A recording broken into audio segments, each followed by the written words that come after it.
হরে কৃষ্ণ, রাধে রাধে। মৌমিতা পরিবারে তোমাদেরকে জানাই অনেক অনেক শুভেচ্ছা ও অভিনন্দন।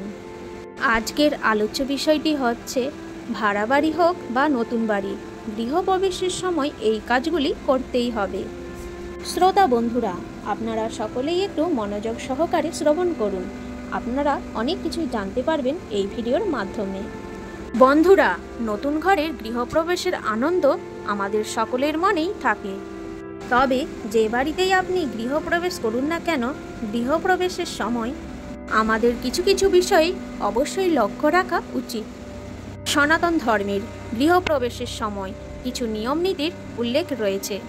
বলা হয়, গৃহপ্রবেশের সময় যদি এই নিয়ম নীতি পালন করা হয় তাহলেই পরিবারের সুখ ও সমৃদ্ধির আগমন ঘটে।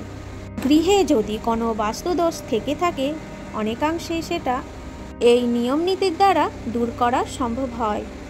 বন্ধুরা, আজ এই ভিডিওর মাধ্যমে নতুন বাড়িতে গৃহপ্রবেশের সময় কিছু কিছু বিষয় উল্লেখ করব, যা এটা সকলেরই মেনে চলা প্রয়োজন।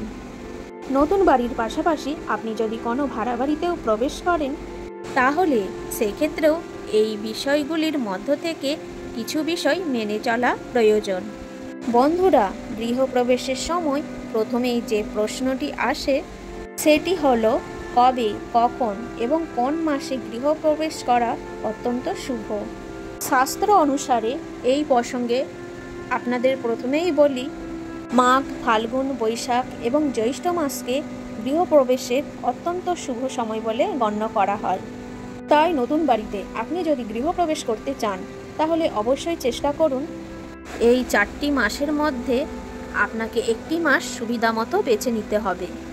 কোনো অবস্থাতেই আষাঢ়, শ্রাবণ, ভাদ্র, আশ্বিন এবং পৌষ মাসে কখনোই গৃহপ্রবেশ করা উচিত নয়। যদি আপনি কোনো বাড়িতে ভাড়া নিয়ে প্রবেশ করতে চান, তাহলে সেক্ষেত্রে মাসের পরিবর্তে দিনকে অধিক গুরুত্ব দেওয়া উচিত। ভাড়া বাড়ি হোক বা নতুন বাড়ি, কোনো অবস্থাতেই কিন্তু মঙ্গলবার দিনটাই গৃহপ্রবেশ করা চলে না, এবং রবিবার ও শনিবার গৃহপ্রবেশ শাস্ত্রে বর্জিত বলে গণ্য। অর্থাৎ মঙ্গলবার, শনিবার এবং রবিবার এই 3টে দিন গৃহপ্রবেশ ছাড়া আর যে বাকি 4টে দিন আছে, অর্থাৎ সোমবার, বুধবার, বৃহস্পতি এবং শুক্রবার গৃহপ্রবেশের জন্য অনেক শুভ। তবে কোনো অবস্থাতেই কিন্তু কোনো মাসের অমাবস্যাতে গৃহপ্রবেশ করা উচিত নয়, এবং বিশেষ বিশেষ পূর্ণিমা ছাড়া অন্যান্য পূর্ণিমায় গৃহপ্রবেশ করা বারণ করা হয়েছে। উপযুক্ত দিন নির্বাচন করে গৃহপ্রবেশ করার সময় এই বিষয়গুলি অবশ্যই খেয়াল রাখা প্রয়োজন যে উক্ত দিনে কোন সময়ে আপনি গৃহপ্রবেশ করছেন। কারণ শুভ দিনে আপনি যদি গৃহপ্রবেশ করেও থাকেন এবং তা যদি রাহুকালে সম্পন্ন হয়, তাহলে সেই গৃহপ্রবেশের পূজা অর্চনার কোনো মূল্য নেই। সেই কারণে গৃহপ্রবেশের সময় অবশ্যই দেখে নেওয়া প্রয়োজন ওই সময়ের মধ্যে কোন সময় অমৃতযোগের সময়। উপযুক্ত পুরোহিতের সঙ্গে আলোচনা করে অথবা পঞ্জিকা অনুসারে দিন এবং সময় ঠিক করে গৃহপ্রবেশ করা প্রয়োজন, এবং নির্ধারিত দিনে বিধিসম্মতভাবে মন্ত্র উচ্চারণ করে গৃহপ্রবেশ করা উচিত। শ্রোতা বন্ধুরা, আপনারা এই বিষয়টা অবশ্যই জানেন যে গৃহপ্রবেশের সময় মঙ্গল ঘটের প্রয়োজন। বাড়ির প্রবেশদ্বারে ফুল দিয়ে সাজাতে হয়। এই মঙ্গল ঘট গৃহপ্রবেশদ্বারে রাখার পাশাপাশি উক্ত স্থানে আলপনা দিয়ে আঁকা উচিত। এতে মা লক্ষ্মী অনেক প্রসন্ন হন। আর যেই দিন আপনি নতুন ঘরে প্রবেশ করবেন, সেই দিন বাড়ির মালিক বা মালকিন তাকে এই 5টি শুভ জিনিস নিয়ে ঘরে প্রবেশ করতে হয়। এই 5টি জিনিস হলো নারকেল, হলুদ, গুড়, চাল এবং দুধ। এই 5টি সামগ্রী নিয়ে প্রবেশ করতে হয়। এতে গৃহে মা লক্ষ্মীর আগমন ঘটে বলে মনে করা হয়। বন্ধুরা, গৃহপ্রবেশের সময় একটি শ্রী গণেশের মূর্তি দক্ষিণাবর্ত, একটি শঙ্খ, একটি স্ত্রীযন্ত্র নিয়ে বাড়িতে প্রবেশ করা যায়, তাহলে সেটি সবথেকে উত্তম। গৃহপ্রবেশের পূর্বে যে পূজার্চনা করা হয় তা যথাযথভাবে সম্পূর্ণ হওয়ার পর অনেকেই যে বিষয়টি করতে ভুলে যান, সেই বিষয়টি হলো গৃহপ্রবেশের সময় গৃহে রান্নাঘরও পূজা করা উচিত।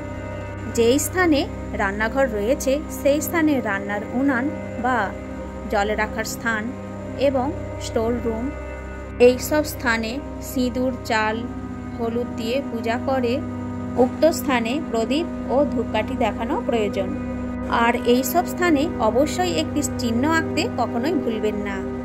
বন্ধুরা, এই বিষয়টি অবশ্যই মাথায় রাখা প্রয়োজন যে বাড়িতে আপনি গৃহপ্রবেশের পর প্রথম রান্না করবেন, অবশ্যই কিন্তু সবার আগে আপনার ইষ্ট দেবতা বা ভগবানের উদ্দেশ্যে ভোগ নিবেদন করতে হয়। এরপর উক্ত খাবারের কিছু অংশ গরু, কাক, কুকুর বা পিঁপড়ে, এই 4 প্রকার প্রাণীদের মধ্যে যে কোনো একটি প্রাণীকে সামান্য খাবার নিবেদন করে তারপর বাড়ির সকলেই খাবার খাওয়া প্রয়োজন। এতে শনিদেবের বক্রদৃষ্টি পড়ে না। বন্ধুরা, গৃহপ্রবেশের দিন অবশ্যই চেষ্টা করুন আপনার সাধ্য বা সামর্থ্য মতো কোনো গরিব ব্যক্তিকে ভোজন করানো। এর ফলে পরিবারে সুখ সমৃদ্ধি বিরাজ করে এবং কোনোদিন খাবারের অভাব হয় না। ভাড়া বাড়ি হোক বা নতুন বাড়ি, অবশ্যই চেষ্টা করুন এই বিষয়গুলি মেনে চলার। হরে কৃষ্ণ, রাধে রাধে। আজকের এই ভিডিওটি এই পর্যন্তই থাকলো। সকলেই ভালো থেকো, সুস্থ থেকো আর ভালোবেসে বলো রাধে রাধে।